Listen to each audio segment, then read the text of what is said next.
ce patrimoine est au début des canaux qui desservent notamment le moulin, mais aussi 8 km de canaux d'irrigation et de fourniture de l'eau à l'ensemble des maisons du village. Et donc les moines étaient déjà dans l'autonomie énergétique, puisqu'il y avait des moulins à farine, des moulins à huile, un moulin à martinet, celui-là, des moulins à poudre, de façon à ce qu'on puisse passer l'hiver, à l'époque qui était un peu plus fort que maintenant. Donc vraiment, c'est un lieu stratégique pour le village. Pas d'eau, pas de vie.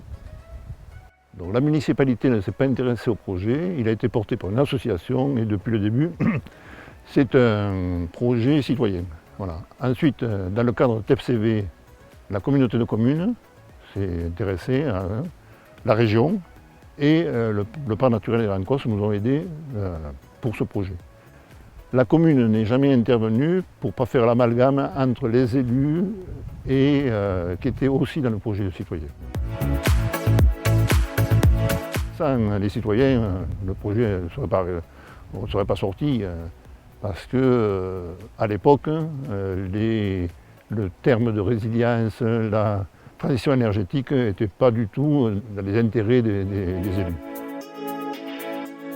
Les points clés pour cette démarche, c'est intéresser des gens sur un projet alors qu'ils ont des visions différentes. Une c'est sur le patrimoine, sur la gestion de l'eau, parce que c'est important pour le village, la gestion de l'eau. Sur le fait de se retrouver ensemble, sur le fait d'être un village résilient, de démontrer que malgré tout on pouvait produire de l'électricité pour tout un quartier du village et que ça s'inscrivait dans la tradition aussi de la fondation du village. Les bonnes pratiques, c'est s'appuyer sur un bureau d'études et sur un groupe de personnes très motivées.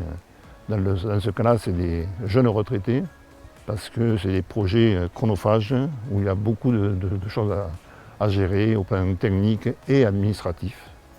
Parce que, en fait, aujourd'hui, le temps le plus long, c'est le temps administratif.